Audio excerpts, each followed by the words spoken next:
La vigile matinale provient de l'œuvre de Saïli Guardado, Méditation quotidienne au féminin.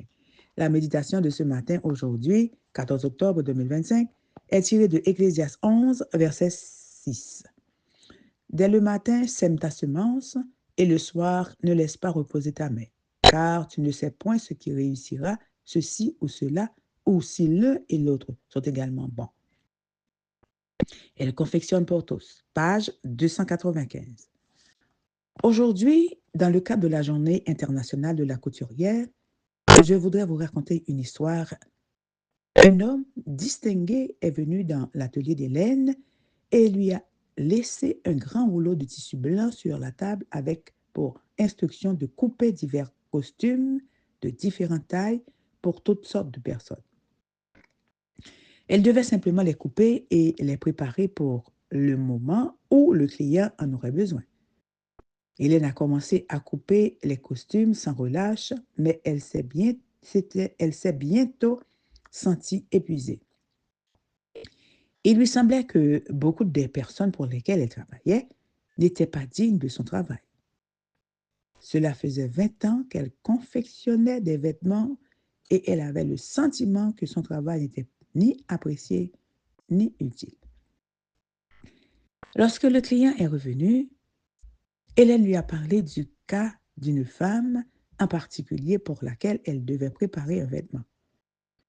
Elle lui a dit que cette femme ne l'apprécierait pas et que ce serait une perte de temps et de tissu que de lui préparer. C'est une indigente, d'intelligence médiocre, négligente dans sa tenue, qui aurait vite fait de souiller ce vêtement, a-t-elle dit. Le client a alors répondu: coupe tes vêtements, c'est ton devoir. La perte, c'est moi qui l'ai subie et non pas toi. Dieu ne voit pas comme l'homme.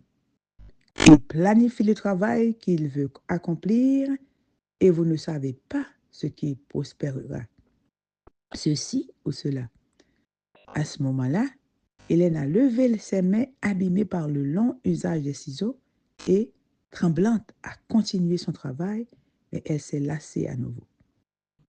Coupe les vêtements, lui a-t-on répété. L'heure de t'arrêter n'est pas encore venue. Lorsqu'elle s'est levée, elle a vu des ciseaux d'or coupés sans effort et elle a continué son travail.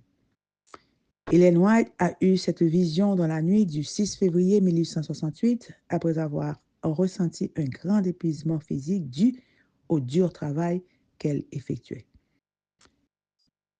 Il se peut qu'à un moment donné, vous ayez eu l'impression que votre travail n'était pas reconnu et vous avez eu envie d'abandonner. Aujourd'hui, je vous invite à reprendre des forces et à vous rappeler pour qui vous travaillez.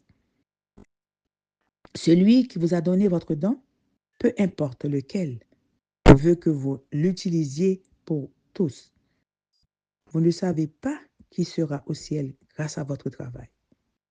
Travaillez pour tous, semez le matin et semez le soir. C'est votre devoir de chrétienne.